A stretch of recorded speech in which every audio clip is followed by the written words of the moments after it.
What's up, my friends, and welcome back to another fantastic issue of Hops Geek News. We are a podcast that discusses comic books, movies, TV shows, and all the while we are drinking a beer of the week.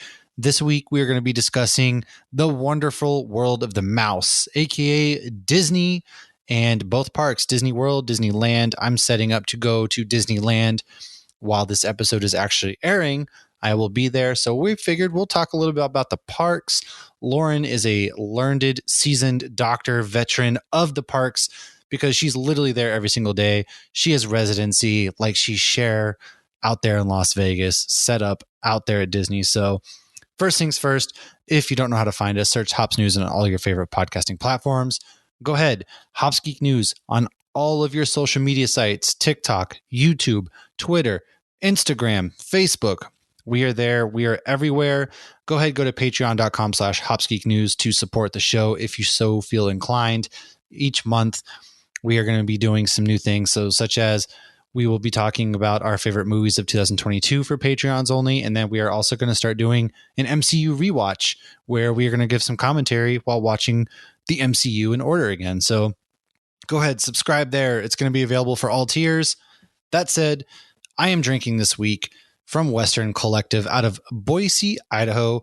It's called It Takes Two to Mango from their Fruited Sour series. It has mango, peach, passion fruit, vanilla, and lactose. It's pretty strong.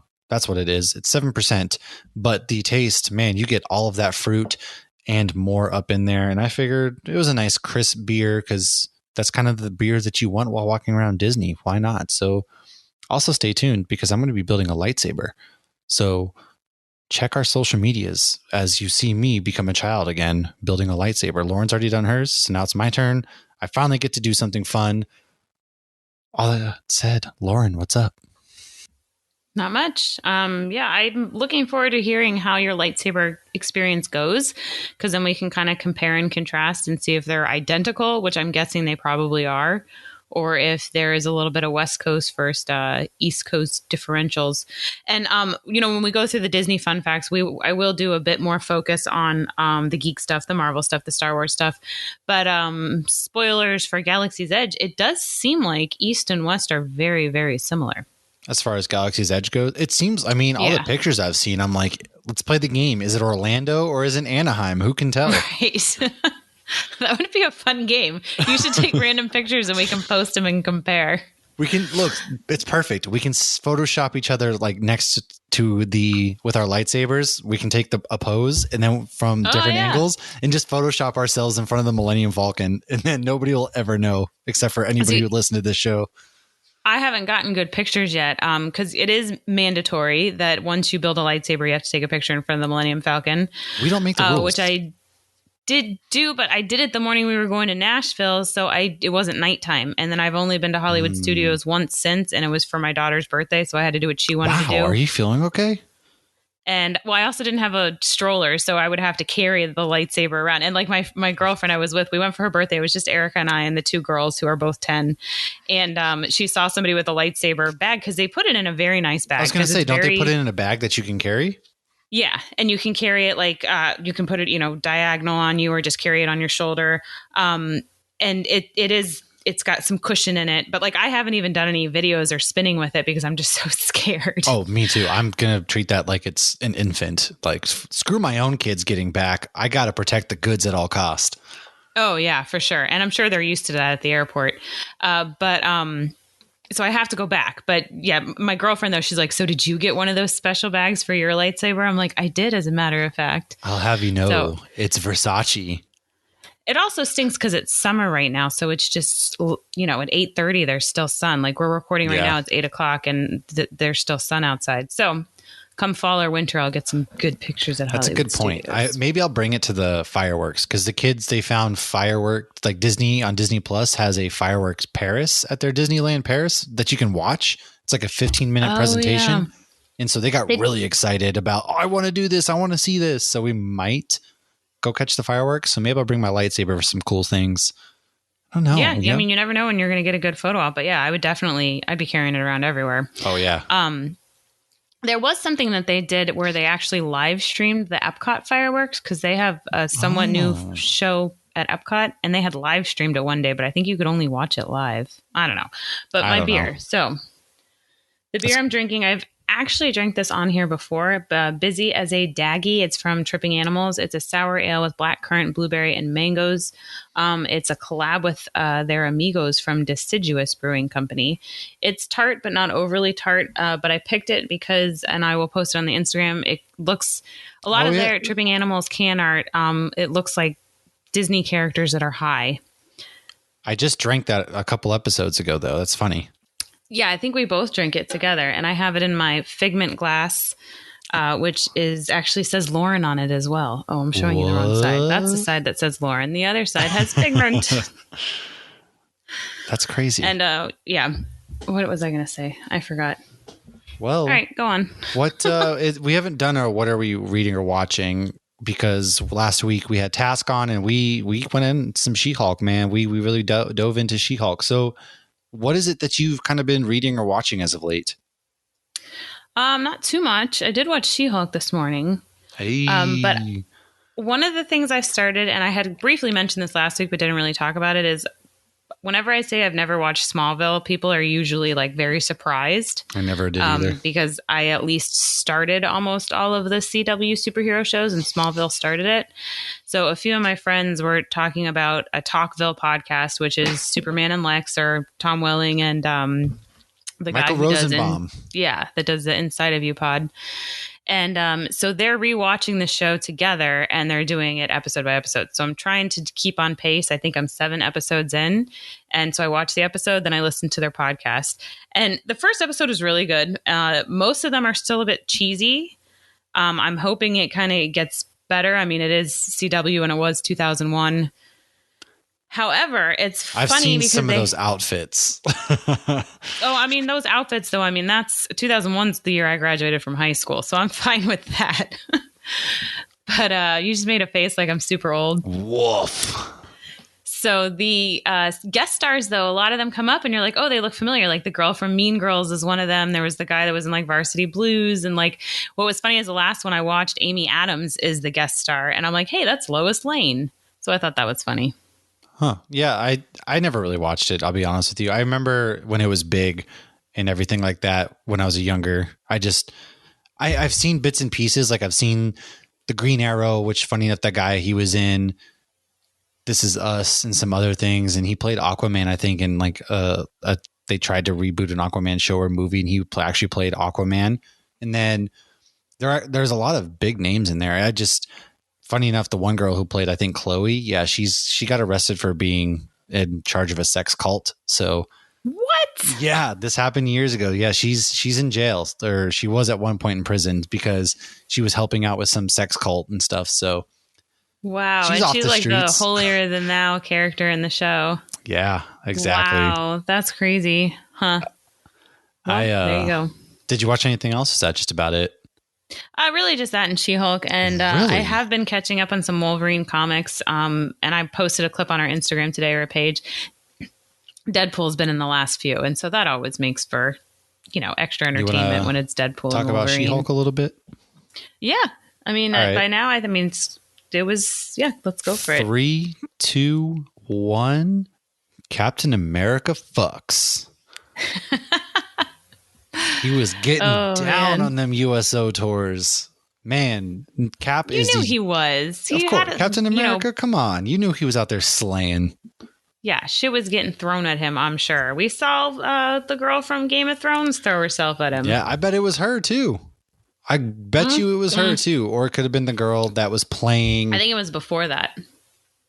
Ah. Because by the time she threw herself at him, he was back with Peggy trying to do for real stuff. Fair. So it was during the USO tour. Do you think those conversations ever came up with Peggy? He's like, I swear you're my first one. And then come to find out he was out there hitting up girls on the USO tour. He wasn't her first, so I find it irrelevant. He's punching Hitler and never mind. But aside from that, though, I was actually pleasantly surprised that they jumped right into things here. It kind of opens up with Jennifer talking, giving exposition, a closing statement, and the guy was being misogynistic right away too, which is kind of, I feel like, a meta commentary to all the dudes that are like, oh, She-Hulk, oh, MCU, oh, this or that. So it kind of felt like they were talking to the audience there when he was like, you should just let me take it. And then they jump right into the whole car crash lasted 2 seconds. You see the ship come down, they crash, she turns into the Hulk, and then she goes into the bar, and her friends do a really cool thing where they all help her get dressed up. Those weren't her friends. Or I will tell you, no one is nicer than drunk girls in the bathroom. If they are the nicest people in the world. If everybody acted like drunk girls in a public bathroom, this world would be such an amazingly nice place. Well, it was nice because that happens, and then after that, she leaves, and the guys start to catcall her, which then she turns into Hulk. Hulk's out, wakes up, and a little nice nod was when she was trying to figure out where she was at that morning. You see an Iron Man helmet that she kind of looks at, and this leads us into Bruce Banner. It was really cool. Bruce kind of talks about his relationship with Tony and how he misses Tony and things like that. I thought that was beautiful because aside from Peter Parker, you don't really get anybody mentioning Tony's death or anything like that. Right. Everybody's kind of dealing with their own things in their own way. Peter, that was like a father figure. And really for Bruce, that was somebody he could connect with on a deep, smarts level where they just talk science, and they've been through everything. I would say it was his closest friend. For sure. Ever since Avengers 1, when they kind of got together and would talk science and work on things, to Ultron, to just everything. And so it was kind of crazy. And then we get another really cool thing where she doesn't have that inner voice, and he has the whole syllabus, and he's like, well, I guess we can throw that out. And she's like, dude, you don't get it. Like, as a woman, I have to deal with this stuff all the time. She knows how to control it already, which it's sad, but it makes a lot of sense. It's just reality. Well, especially if she's a lawyer and in law school and everything, she's had to extra learn how to deal with that. Well, so, you're something of a lawyer yourself. Is that something that you would see all the time when you were practicing as well? There are areas that are definitely boys' clubs. Sometimes it depends on the area of law you end up in. It's also hard too, because a lot of the older attorneys, and this is changing because statistically, I haven't looked at it in a while, but statistically more women are going to law school than men these days. Oh, wow. So that's going to sort of even out. Although, again, statistically, and this includes myself, women are more likely to get mommy tracked, so they're less likely to become partners and higher ups. So you have more of the older attorneys are still men. Like my Makes father-in-law, sense. He went to law school in the 70s, and he talked like there was 2 girls in his law school class. And mine, there was like 51 or 52% female and the rest dudes. So you have that. And it's always like that with a boys club. And I mean, I could go down a rabbit hole in this, because sometimes the women work against the other women too. Like if there's a woman who, let's say she's attractive and, she's trying to make partner. Well, if the guy who's may or may not hire her or make her get a raise has a jealous significant other, that causes issues as well. So you could go into a whole sociological thing or whatever, but I do think it's getting better 100%. And right. I mean, just based on just the numbers alone. Well, but I mean, you have to prove yourself extra hard. So, you want an attorney then that's really good. Maybe you should pick a woman because she had to try harder. That's a good point. What were some of your favorite things from this episode? Like what stood out to you the most? Definitely the Easter eggs. I very much so like the stuff with Iron Man. I like that you saw the thing on his hand, which was at the end of Shang-Chi. It heals his hand. So, we all made comments about, why does he look like him and not Smart Hulk and whatnot? And it was nice to see her make fun of him. But I mean, they flat out told us it's going to be a comedy. It's going to be a sitcom. I like that she breaks the fourth wall. She does that in the comics. Yes. And yeah, I just thought it was fun. I mean, not much happened. I know there were some people saying things like, well, I don't see her struggling with anything yet. I think that's going to come. Just because she seems easygoing on the surface and seems like she has her shit together on the surface doesn't necessarily mean she does. Well, it's also at the same time, like she learned how to control her anger and stuff. So of course she's having an easier time than Bruce Banner was. And I think a lot of it too is it was like Bruce was pushing so hard for her to stay. my thought process behind that was kind of Bruce. He was alone. If we're using the Incredible Hulk and stuff as canon, which it should be, it was he was alone. It is. You know, he didn't ever have relationships. And then it comes to the Avengers. He now all of a sudden has a relationship with people who are like him, who accept him, and he's a hero to people. And he has that life all the way from Avengers up until where he's currently at. And now after Endgame, everybody disperses or his best friend died. So he's kind of struggling having those relationships that he's used to. And now his cousin, somebody he could relate to, she's a Hulk just like him.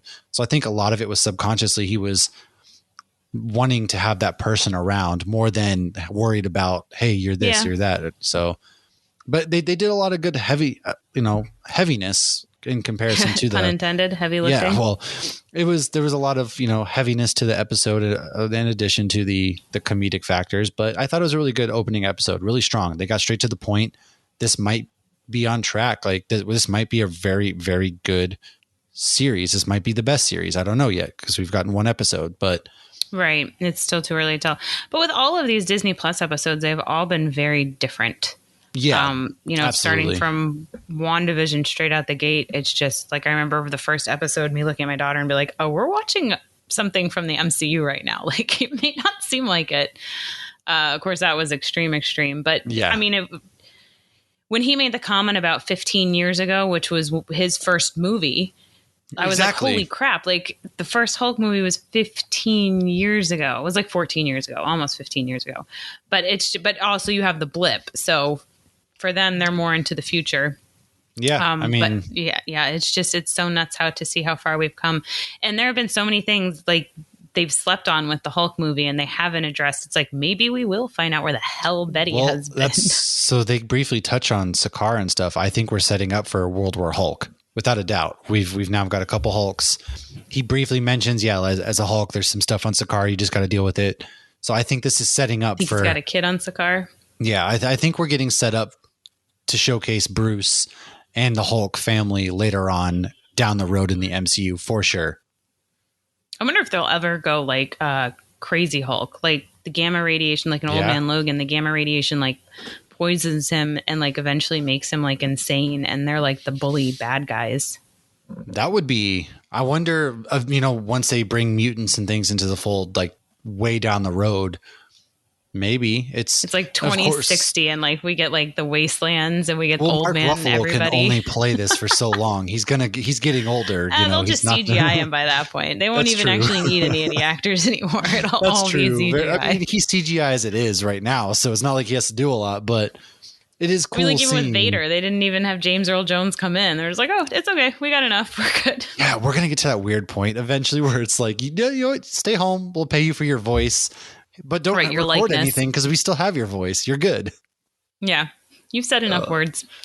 All right, but I'm looking forward to it. I hope people do like it. And nobody has to. Everybody can like what they want. I always tell my kids, everybody's different, and that's what makes the world a great place. If everybody was the same, it'd be real boring. And that's the same with all the MCU projects. All of them are becoming, they all used to be somewhat similar. There's something out there in the MCU for everybody to find to like. If you don't like something, it's fine. Yeah, it's like beer, or anything. Anything that we consume as human beings, you're not all going to like it. If that was the case, you're right. Life would be boring. It would be, what would be the point of all this? Because we all going to take something different away from everything that we see and read and watch and eat. So I'm with you 100%. And speaking of, I've watched some other stuff though. Hold on. I've watched a lot. You've watched other stuff. This guy has been busy watching some shit. All right. So I'm halfway through Sandman. Fantastic show. Fantastic. Shout out Neil Gaiman? Yes. Shout out to Sean from the Caption Life podcast. He actually sent me the first trade of Sandman to check out because I tweeted one day. I was like, I'm watching Sandman. I don't know anything about the original material. He was like, I got you. I have an extra copy. So he hooked me up there. Amazing show. Like it's very, very well done. I'm excited to dive in. The writing is amazing. The story is really, really good so far.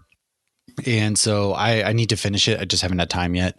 What's And that on then again? It's on Netflix. So that one's on Okay. Netflix. I've watched the first episode of Paper Girls, which if you read the first trade of Paper Girls, it follows it up until that point. Some slight changes, but overall, that was also really strong. That's on Amazon Prime. That was a really strong opening. I haven't watched any more yet. I did buy the second trade of Paper Girls to dive in, but there's just been so much to watch. So I'm trying to balance everything. And then I saw Bullet Train. And you still have to watch Supernatural too. Oh, I do owe you an episode of Supernatural for coming to FanX Comic-Con. So I do owe you that. Wait till I'm there. You never know these days. That's true. That's true. Because I still owe you for my basketball winnings too. That's all. See, look at that. We're indebted to one another. There you go. I watched Bullet Train. Probably it's my number 4 movie of the year. Spoiler alert, but that movie is so freaking good. If you are a fan of Guy Ritchie films, it's not directed by Guy Ritchie, but this is as Guy Ritchie as it gets. Like this is very Lock, Stock, and Two Smoking Barrels, Snatch, which it's just so good. Oh gosh, that was like Josh's favorite movie in high school. Well, he would love Bullet Train then. It's so goofy and outrageous, and I had such a great time in this movie. I was laughing the whole time. It was so good. So watch that. And then I watched Day Shift last night, which is on Netflix as well. And that is Jamie Foxx. It's a B version vampire movie where he is estranged from his family. Snoop Dogg is in it. He has to, he's trying to get $10,000. So his soon to be ex-wife doesn't leave with his daughter to Florida. And of course, things go down. He hunts vampires and it kind of goes from there. Dave Franco's in it. And it was entertaining for what it was. It's obviously not going to sit there and make any sort of Oscar list. And it's not going to make my top 10 list. Snoop Dogg's in it. That's Snoop Dogg. Yeah, Snoop Dogg was great. He's decked out in cowboy gear. So Snoop was great. Jamie was great. It's just a B-rated. Like if you're looking for something to shut your brain off and watch Jamie Foxx kill vampires, then this is the movie for you. It wasn't bad. I enjoyed it. So that's kind of all I've been reading or watching, I should say. I haven't read anything yet. I'm saving it for my plane ride this weekend. And so, yeah, what do you say we jump into some news? Do it. So we didn't do news last week, so we got kind of some things to catch up on. First things first, Prey is the most watched premiere on Hulu of all time. Which reminds me, I've also caught up on Only Murders in the Building. I believe the finale is next week. Yes. That's the best show on television right now, hands down. In my mind. It is a lot of fun. That is the best show on TV. It's such a whodunit. Exactly. It's a classic whodunit. And then the way they interweave these stories to circle back around, or it's so like, easy to follow. Yeah. And you think you know who did it, and then they introduce something else, and you're just like, what? I could just watch Martin Short and Steve Martin go back and forth too. Oh, without a doubt. The two of them, they're just without a beautiful doubt. chemistry. I love it.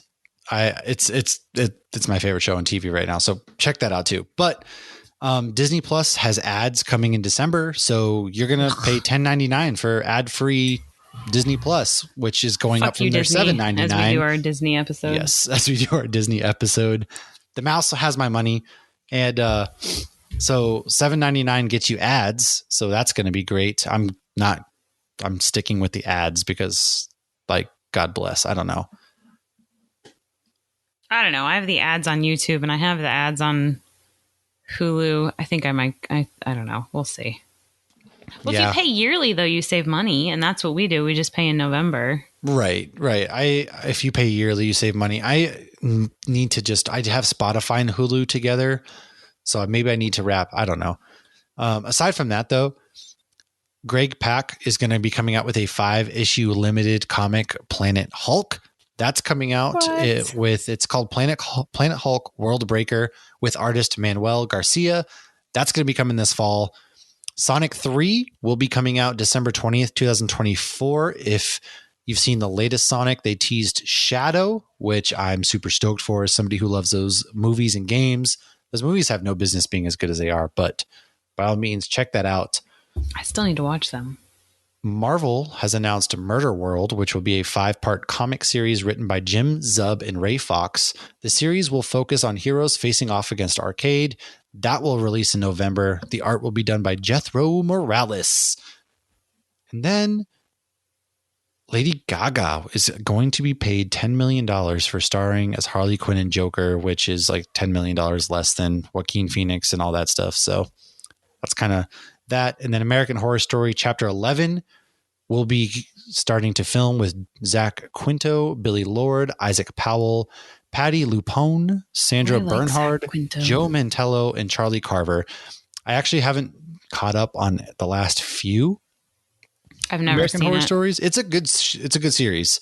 I fell behind at a certain point, so I haven't caught up at all. So isn't it something though that starts like you don't need to watch it consistently, no, like it's in a row? It's very anthology, so you don't have to follow every. They kind of loosely intertwine, but it's not something like you have to watch. So, and then so it's like Kevin Smith movies, right? Yeah, it takes place all in the same universe, basically.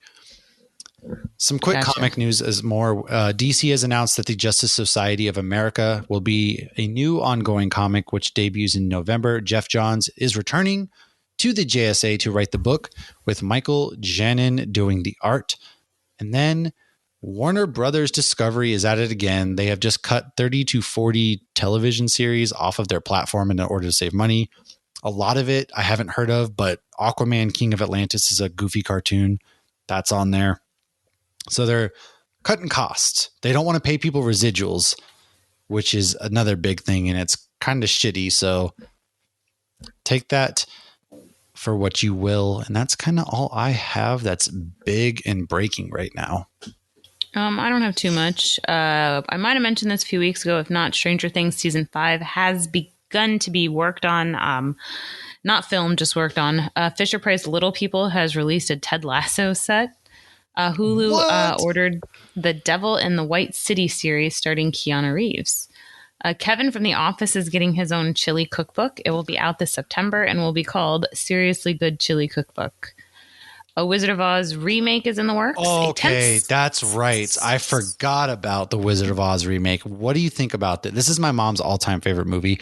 And I was just telling Carrie a couple of weeks ago that I was surprised that they haven't remade this movie yet.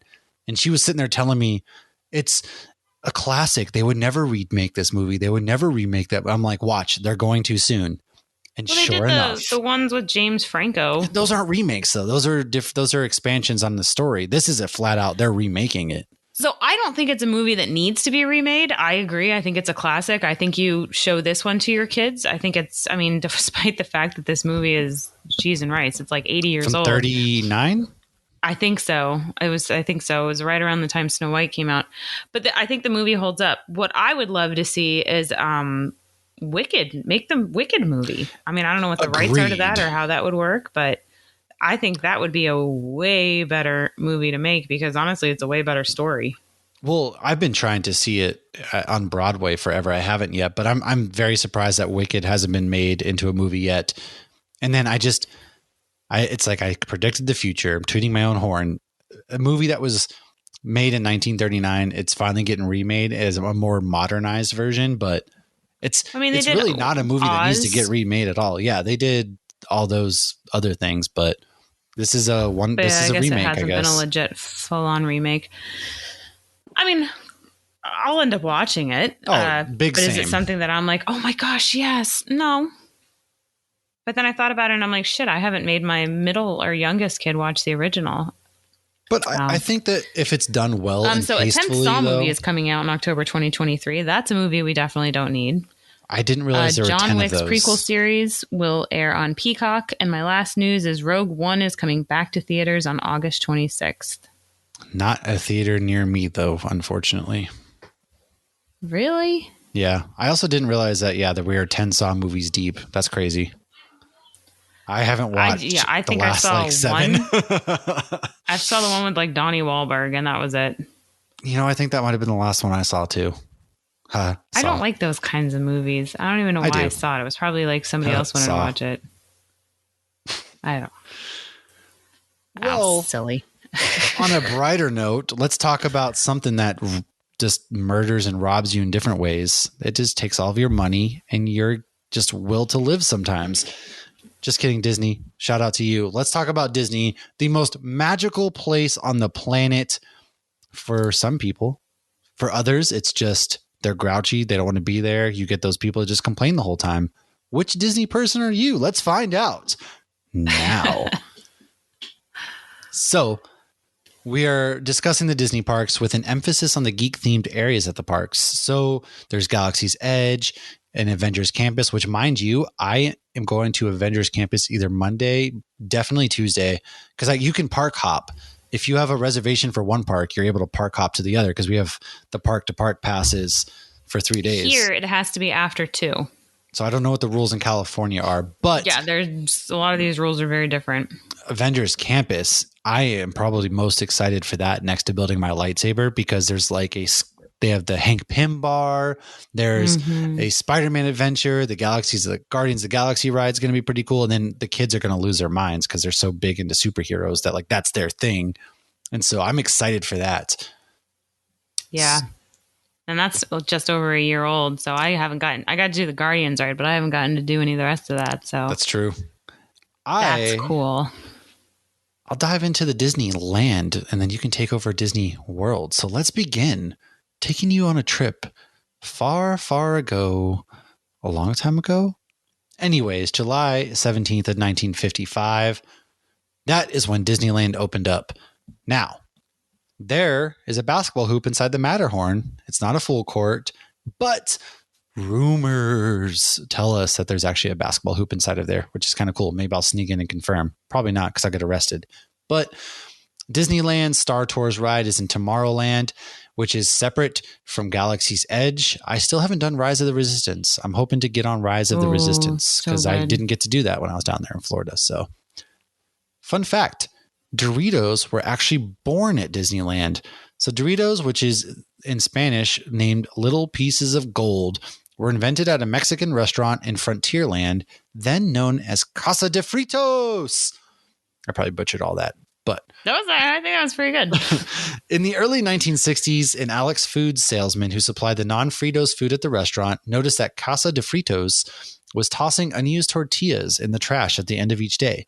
He suggested that the cook cut the surplus tortillas into triangles, deep fry them, and then season them in a style of Zapotec Mexican snack called totopas. I always get the hardest things to pronounce on this show. I swear to God. It's not pre-planned. It's not like it says Matt is going to read this. I am convinced you do it on purpose. Anyways, the cook took the salesman's advice, fried up the first batch, and that is how we got Doritos. So Casa de Fritos offered them to customers free of charge as an alternative to the free bag of Fritos that came with every meal. Pirates of the Caribbean actually had real human remains on exhibit.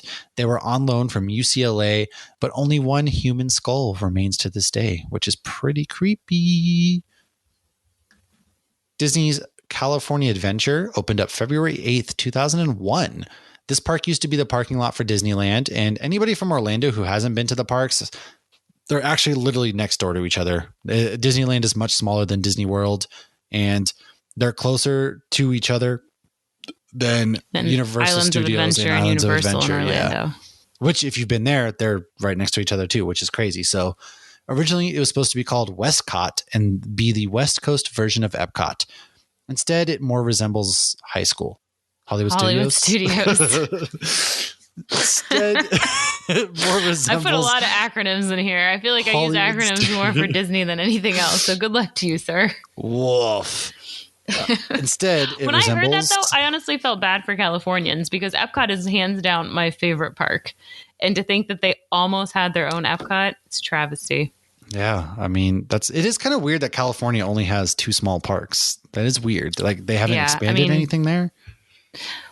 They have expanded. Like you had just mentioned, California Adventure used to be a parking lot for it, and now they have, the only place you can find parking garages at Disney is downtown Disney, which is now called Disney Springs. So it's like we have all this land that's just parking garages, which is super annoying. And anytime I leave Universal, I'm like, why the hell doesn't Disney have parking garages? But they just don't have any more room to grow. Like Disney obviously wasn't expecting the project to be as big as it was. And we can finish up with California Adventure, and then we can go into why Disney World is so much bigger. Ooh. Let's go. So, Toy Story characters are actually hiding in Cars Land at the Cozy Cone.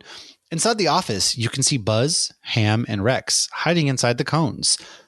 Avengers Wish I'd Campus. known that when I went there. That's really cool. I'm glad I know that because I'm going to find them now. Avengers Campus opened up just last year. And now Avengers Campus is actually an anagram for centralized assembly, mobilized to prepare, unite, and safeguard. That is a mouthful, so we'll just go ahead and say campus because it's way easier. And whoever made this acronym was clearly high on their own supply. Somebody really wanted their initials to spell out campus. Yes, they really did. So the backstory of this area is that the entire complex was actually owned by Howard Stark, who owned Stark Industries and also Tony's dad. Iron Man inherited it and then used it to build the Avengers Campus. So mystical sorcerers known as the Vishanti once built sanctums on sites of great power throughout the world. Long, long ago, one such site stood on the land that is now Avengers Campus. Mystical. What? That is crazy. Mission Breakout, which was Tower of Terror, is the Guardians of the Galaxy ride. There is a comic book for this. It is the I actually have the comic book. I will post that, and it's called Mission Breakout. Would you look It's at cute. that? It is the Guardians of the Galaxy ride. I'm pretty excited for that one, too. I like Towers of Terror, so I'm excited to see how the Guardians spin gets put on it. So I hate Tower of Terror. I did it like a week ago because my daughter wanted to. And I'm like, I'm literally on the ride and we're about to drop. And I'm like, I don't ever want to do this ride again. I hate that. I like roller coasters, but that initial drop feeling, I like brace myself for because I don't like it. And all Tower of Terror is that. And there's different tracks in Tower of Terror. So you never know if you're going to be on a fun, bouncy one or if you're going to be on one that is just straight up and down, straight up and down. Right. Now, Guardians is different because you have screens in between the dropping. So I'm guessing it's more consistent. That is interesting. I mean, yeah, you'll have to experience it on your own. But that I would do that regularly if it was here because it's more to watch. It's not better. just Tower of Terror in Orlando. You're just looking at black and then you go up and you see like the whole park. Well, no, it's and then like a Twilight Zone ride. So you get a little bit of Twilight Zone, no? But it's not, there's no real story. I mean, it's a cool ride, but I don't like that dropping feeling. I don't know. Yeah, I like Guardians of the Galaxy, though. Maybe because I'm not paying attention. Because in Tower of Terror, all you're thinking about is my stomach is about to drop. Whereas in the Guardians, you're actually following the story of what's going on. That's true. There's no story when you're just dropping on Tower of Terror. So it's actually the tallest attraction at Disneyland. It's 77 feet. And that's no, their castle's only 77 feet. Mission Breakout's way bigger. Their castle's only 77 feet. That's depressing. Yeah. Our castle is 189 feet. When we took our kids, like they were literally like, that's the castle? Well, that's really going to be depressing. Wow. All right. Didn't know that. So I guess Sleeping Beauty didn't have as much money as Cinderella. I guess not. So times are tough. All right. Taxes in California are outrageous. Lucky Dog pizza boxes can actually be seen throughout the WEB workshop. And they have shawarma. Gotta get shawarma. Now, why don't you take us down the magical path of Disney World? Okay. I think some of my bias is probably going to show. But Disneyland started it all. And that was where Walt expect anything less from you. That was where Walt lived. That was where Walt walked. Unfortunately, Disney World actually opened after Walt passed. Okay, so Disneyland Resort. Isn't that crazy that Disneyland started it all and they disrespect Disneyland and built up Disney World? Like, I wonder what the thought process was. It because Florida had more land to build on? 100%. Yeah. They just didn't have the land. Oh, I mean, interesting. Think about it. When you're there, it's like you can see the back of the Guardians of the Galaxy ride when you're still in the car and you're not even on property. It's like, I mean, you can barely even see the tall structures, from the highway when you're right next to it. Interesting. But like they've done a lot. Like they have certain strategically placed plants and whatnot. But you can also see from like one land to another in Disneyland, which you can't really do that in Disney World. But so Disneyland Resort is 500 acres. So that means 51 Disneylands can fit into Disney World. Wow. The Disneyland Resort has 3 hotels, 2 parks, and a downtown Disney. Walt Disney World resort has 32 hotels, 4 parks, 2 water parks, 2 mini golf courses, a downtown Disney area recently renamed Disney Springs, a boardwalk area, a full-on golf course, and the Wide World of Sports ESPN area, and a lot of untouched land as well. We have camping sites and everything. Sports. I say we like I fucking own Disney World, but you do. You might. I mean, they own you because they own me. That is a more accurate. They've got a lot of money out of you. I do not work there. I do not speak on their behalf. I represent them not at all, but I'm going to talk like I own them. So Walt learned a lot from Disneyland. For one, he bought way more land this time. And like, I'm sure any person who took a business class, when they teach you about like strawmen, like he bought a lot of this land through other people, because if word had gotten out like, oh, Walt Disney's buying this when Disneyland was, doing well, right, obviously they all would have, jacked up their prices. So Magic Kingdom opened October 1st, 1971. And one of the things Disney also learned was he added tunnels to Florida. So Magic Kingdom's actually on like the second floor because, we can't have basements. And the tunnels underneath are for the characters and cast members to move around. And he did this because he saw a cowboy walking through Tomorrowland at Disneyland, and he felt like it ruined the illusion, which is kind of funny now. Because if you see a cowboy with an astronaut, that's just Woody and Buzz. That's true. They are seen together. The tree in Liberty Square is 140 plus years old, and it was originally grown on Walt's personal Florida property. Now, another fun fact about that area in Liberty Square is the brown, weird-looking path in the middle is a shit road. And what it is it's supposed to represent the trail of sewage that would have flowed through the streets of colonial America during this time. There are also no bathrooms to be found in this area because there were no bathrooms back in the day. However, if you really have to go, it's not that big of a land. There are places in the restaurants that are in Liberty Square do have restrooms. The flags are all inaccurate throughout Disney, and this is probably true for Disneyland too, because if you have the correct amount of stripes and stars, you then have to follow all of the rules for how to properly treat an American flag. And they have the one at the front of Magic Kingdom, and often you'll see like a guest, it's usually like a vet or something, and they'll do the salute and they'll properly fold up the flag. So they do have that one at the beginning of Magic Kingdom, which they probably have for Disneyland too. And the best park of all, Epcot. Experimental Prototype Community of Tomorrow, sometimes referred to as City of Tomorrow. That opened October 1st, 1982. This was supposed to be a place that people could live, and when that didn't happen, they turned it into a theme park. What Walt had envisioned, though, was people living with like markets and restaurants from all over the world, like different kinds of restaurants and markets and whatnot. And that's why we have the World Showcase. So now you can drink around the world at all of these countries. Every country is actually sponsored by the actual country. And we were supposed to get a Denmark. And then Denmark said, oh, just kidding. We're going to do Legoland. That is a weird choice. Wonder why they would do Legoland instead. Because then they have a whole theme park to themselves. Because they were going to have a Lego ride in that pavilion and they didn't. There's quite a few things that like, oh, this was supposed to happen and it didn't. Like Germany was supposed to have like a water ride, and now apparently they practice back there because they have that huge building where Beer Garden is, and there's nothing else in that huge building, but I've heard it's a rehearsal area for cast members. The Seas, this is where the Seas is now. It's Nemo with the Seas, is a huge aquarium. It has 5.7 million gallons of water. And the best part, well, I don't know if this is the best part, but one of the best parts now of Epcot is the Guardians of the Galaxy ride, Cosmic Rewind. It is the longest fully enclosed coaster in any Disney theme park and one of the longest enclosed coasters in the world. The attraction covers more than 200,000 square feet, and its building stretches longer than a football field. In the line, Terry Crews makes a cameo. He is a Xandarian. Oh, yeah.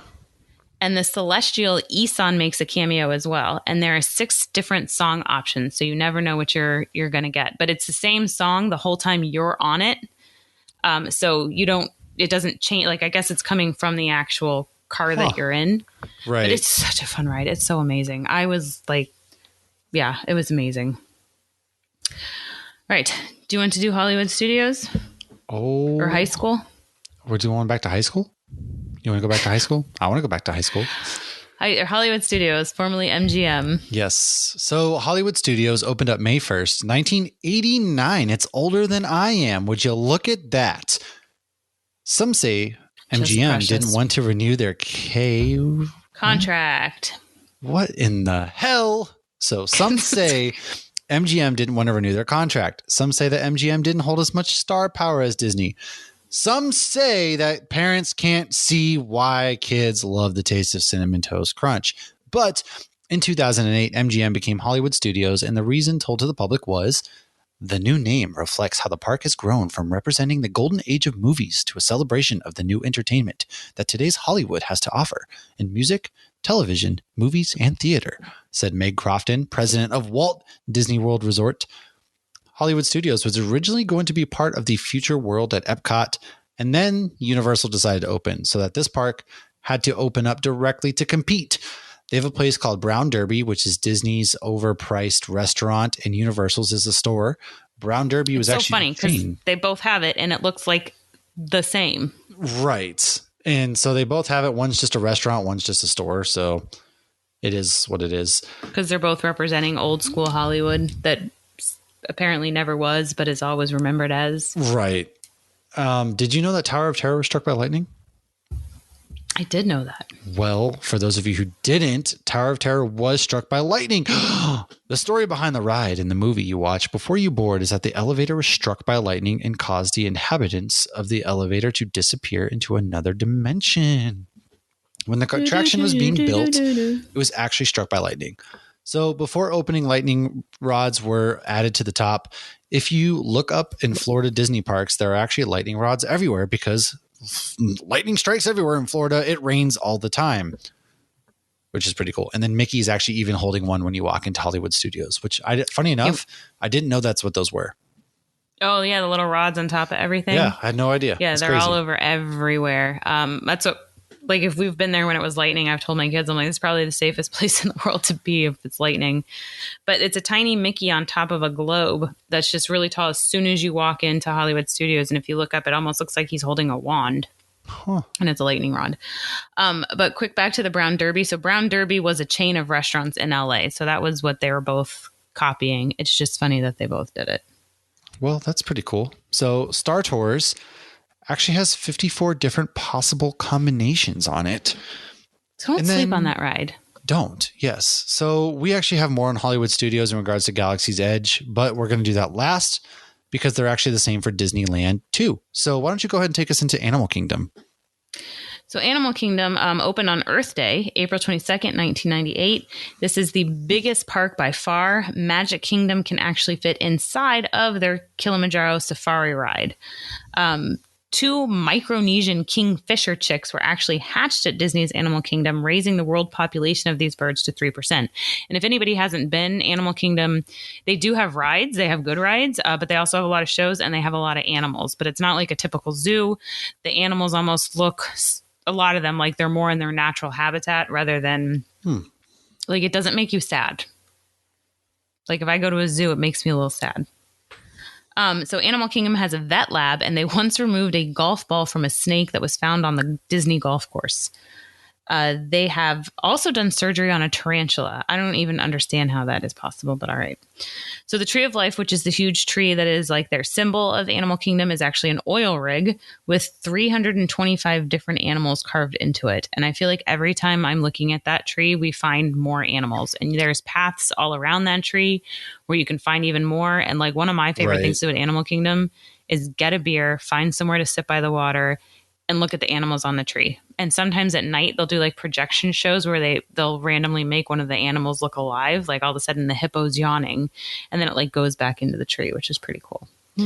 They were originally going to have a whole area called Beastly Kingdom, and then they decided not to. But what's funny is if you look on any of their signage, like even in their parking lot, you see dragons. They never took them out. It's like Disney couldn't afford to buy new signs. So there are literally still dragons. Now people joke like, yeah. But people are like, oh, well, now you can pretend it's a banshee because they have the whole Avatar land area now. So zebras. So the Kilimanjaro Safari ride is basically like you're going on a safari in Africa. And they introduced zebras and they were very quickly removed a few months later. Disney never released an official statement, but people believe it is because the zebras were too aggressive and they were constantly biting each other, blocking paths, and even attacking ride vehicles. I did do that ride when I went the safari ride. That was cool. Yeah, the safari ride's very cool. 8 endangered white rhinos have been born at Animal Kingdom, and there are only about 11,000 left in the entire world. So if you haven't made it to the Field Museum in Chicago to check out Sue, the world's most complete T-Rex skeleton, you can actually see a replica of her in the Dinoland area in front of the dinosaur ride. It's 13 feet tall, 40 feet long, and it's, like I said, it's an exact replica. But what I want to know is, why don't they sell the Pseudo Sue beer at Animal Kingdom? That is a good if they point. have Sue there? They sell it at Islands of Adventure in the Jurassic Park area, and they don't have it at Animal Kingdom. Like, what the hell? Get it together. Interesting. You cannot find plastic straws, cup lids, or balloons there because they don't want any of that stuff getting into the things with the animals. And one thing I have heard, I don't know if this is true, but like the Animal Kingdom bathrooms are decently sized and have heavy doors. And I've heard that's in case an animal escapes, people can go in there. So I don't know if that's true or not, so take that with a grain of salt. Imagine a lion just been like, dude, I just need to piss. Can I come in? No! I don't know. So if you ever hear there's an animal loose in Animal Kingdom, apparently the bathrooms are a good place to hide. So before we get to Galaxy's Edge, there are 2 water parks. I did not do fun facts on them. And of course, they both have their own theme too. Typhoon Lagoon, it's pretty, there's a typhoon and like the boat's stuck on the thing. Right. But Blizzard Beach is really cool because it looks like it's snowing everywhere, and they actually play Christmas music all year. But what's funny though is the water at Blizzard Beach is warmer than the water at Typhoon Lagoon because people kept complaining that the water was too cold at Blizzard Beach just because it looked like snow. People were thinking it was colder. So there you go. Now we can go into some Galaxy's Edge. For our Star Wars fans out there, Galaxy's Edge, it actually exists in Star Wars canon as a trading outpost known as Black Spire on Batuu, which they are actually building Batuu in Disneyland right now. They just started construction. I don't know if they're doing that in Disney World too, or maybe it's just Disneyland, but wait, what? They have Batuu. That is Batuu. The whole area is Batuu. Well, they're building the bounty hunter thing. There's some bounty hunter thing that they're building. I did hear you guys have Fennec Shand, and I think Boba Fett are walking around Disneyland. They're not walking around Disney World. Darth Vader has recently been making an appearance as well at one of the 2. Yeah, you usually can't see him in Batuu, though, because I'll jump ahead real quick. So the characters, Batuu is post the last movie. So you're only going to see people that are still presently alive. But Florida, you can see Darth Vader in other areas. Kylo Ren's dead, and he's seen out there. Oh, that's true. You're right. So it's only people that are still alive in the last trilogy. It's only people that Disney wants to showcase, because that's a bunch of little. That's so then it's got to be, because the one Rise of the Resistance has Kylo Ren in it too. Whichever and Disney the other created, they're going dead. to be out there. Darth Vader, never heard of him. Kylo Ren, so that's my guy. It takes place during the new trilogy. All right. Well, either way. Like you don't see Leia or anybody like that. Batuu is not a destination found in the Star Wars movies, shows, or books, but it was specifically created for Disney. However, Batuu has since been featured in some print stories set between episodes 8 and 9, The Rise of Skywalker. We don't talk about those movies. So what else happens? So both Galaxy Edges have Smuggler's Run and Rise of the Resistance, as well as a cantina, a droid factory, and a lightsaber building area. Galaxy's Edge at Disneyland is actually in Disneyland, whereas Galaxy's Edge Disney World, we mentioned, is in Hollywood Studios. So both have cantinas, which do sell alcohol. However, Hollywood Studios also has the milk stand where you can get the blue and yellow, sometimes looks green milk with alcohol options. So I'm hoping you can get into the cantina and do some research for us, because last time I was in the cantina, I got a beer to go as well. You can't go into the cantina unless you have a reservation. So you can't just go in there. We got into the cantina. Well, yes, if you want to wait, you can do that, but you can't just go in there to buy a beer and leave. Like you can't do that. Yeah. But if you have a reservation and you're in there, you can get a beer and they'll give it to you in a plastic cup if you need to go. So I'm wondering, because you can't buy alcohol in Disneyland unless you're at a sit down, can you get a beer to go? So I need you to test that. I'll try to find out. I couldn't get resis into the cantina, but I'm going to try to get in there. I'll figure it out. But yeah, we waited around when I was out there and we got to go in, which is a really cool experience. And so the canteen is dope. It's a nice little, I wouldn't go there to eat food. It's just a fun little bar. Yeah, and you only have the one here. You only have a 45-minute limit, and if you really want to get partying at 8:30 in the morning, Cantina is fucking That's slammed true. at 8:30 in the morning. That was the only reservation open that I almost took, and I was like, I can't do that. I got breakfast with Mickey. It's a great way to start the day. Breakfast with Mickey and the kids and stuff. Oh, I should post a picture of the Bloody Mary I got. So the morning I did the lightsaber, I got a reservation for 8:30. I managed to move it to 9, but I got a Bloody Mary, and it's called a Rancor Bloody Mary, and it has a Rancor bone in it. But the Rancor bone was broken in half, so it looked a little bit phallic. Interesting. And because my cousin and I were tipsy off our one Bloody Mary and beer that we chugged in 45 minutes. Kids. Well, it was a stiff drink. I bet it was. Yes, many a pun were made. All right. So we were having fun with that. Yeah, it's very fun, very overpriced drinks and some snacks. It's no food. All right, let's get through this because we do have a couple letters to the editor. We do. So if you look at the map, the two do look almost identical. The boxes above the docking bay, if you look above the docking bay, which is a quick service restaurant, you see 77, 80, 83. Those are the years for the original movies. Oh, what? No way. That's crazy. What? 83 is the year the Miami Hurricanes won a national championship. I thought it was weird they put that up there. That's crazy. Just outside the Build Your Droid store, you can see R2-D2's imprints on the ground. Hondo from Clone Wars and Rebel is in Smuggler's Run Ride. In Florida, I know we've said this before, the X-Wing that can be found near the merchandise stands by Rise of the Resistance made a cameo in The Mandalorian before being sent to Florida. And if you're heading to Disney World and you have any questions, hit us up. And if you're heading to Disneyland and you have any questions in a week or two, hit Matt up. Yeah, can't wait to go. So what do we got for letters of the editor this week? So I have one late one that I got, I think it came in right as we were recording our Game of Thrones episode. So the nerdy photographer, he said, and he photographs weddings a lot, and he said to avoid weddings at all costs. And of course, that was for the Game of Thrones episode. So that's solid advice in that world. Some Disney ones. We got a few Disney ones from Kevin, who's Hops and Heroes. He wants to know what is the best ride at any Disney park and why is it Flight of Passage? I don't really have an opinion on this yet. What's the best ride you've done? Oh, God. At Disney World or Land? He said any Disney park. Okay, so I would guess the Star Wars ride for me is fun. I don't really do roller coasters. That's my problem. So the Smuggler's Run has been the best one. You know what was a fun ride?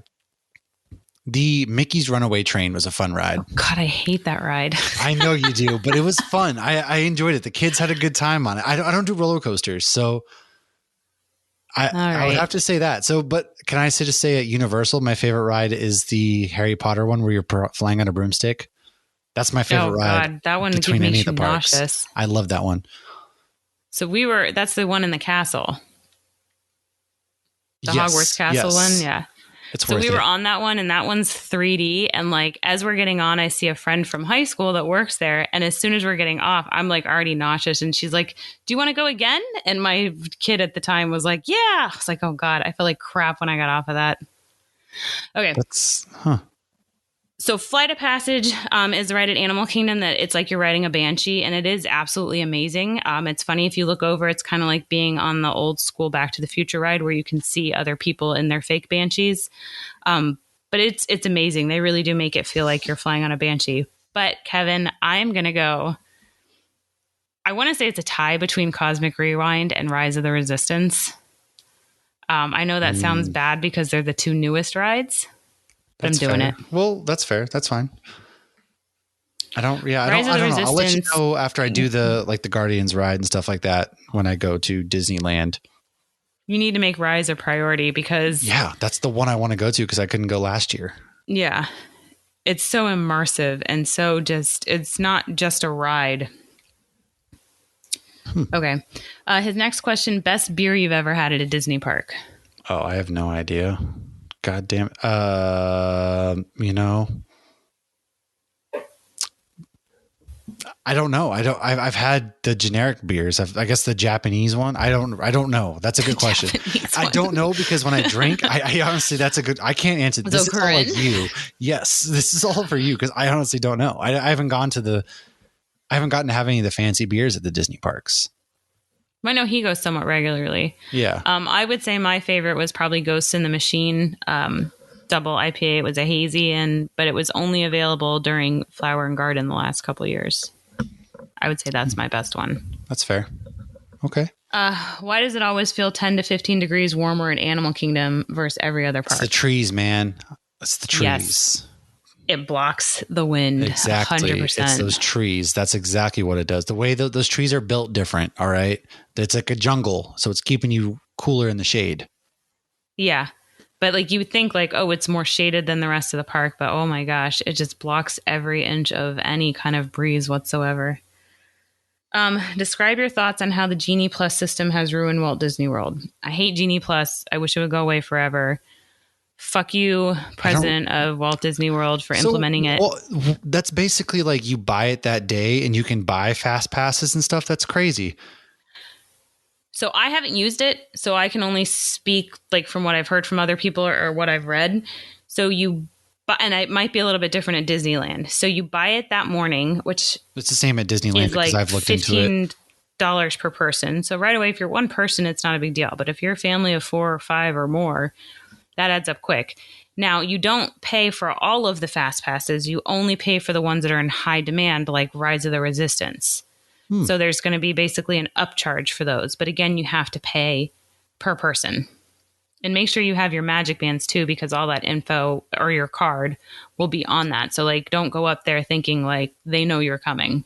Like they're going to want you to scan. I've seen many people come up for like Cosmic Rewind or something for a new ride and not have their tickets and have to go back and find them or something. Huh. But I hate it. You used to get 3 free fast passes. If you were an annual pass holder, you had 30 days in advance. If you were staying at a hotel, you had 60 days. And we don't do rides nearly as much as we used to because of it. Oh, that's cool. So, but Star Tours you can always get on Star Tours at 5 to 10 minutes. And if it's any longer, just come back. And that's a great ride. A lot of people sleep on it. It's a fun ride and there's never a line. Well, there you go. Well, folks, we appreciate you coming along for this ride. Next week is our Lord of the Rings episode with Chris from the Geek Peak, where we are diving into Lord of the Rings to prepare you for Rings of Power. To say, I can't spoil anything. It's probably the greatest trilogy of films that still hold up to today. And I'm going to leave it at that. Thanks for coming along with us.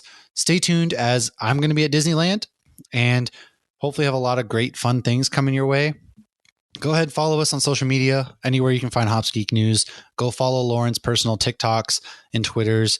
Just search, what is it, Lauren? The Hoppy Mommy. The Hoppy Mommy. And then I am Matthew Tyler on Twitter and on TikTok. I am Ant-Man, the number 4, Life, and the number 3, where I'm just talking about movies. And that's where we are now. So thanks for hanging out with us. Subscribe, all that good stuff. Leave a review, and we will see you next time.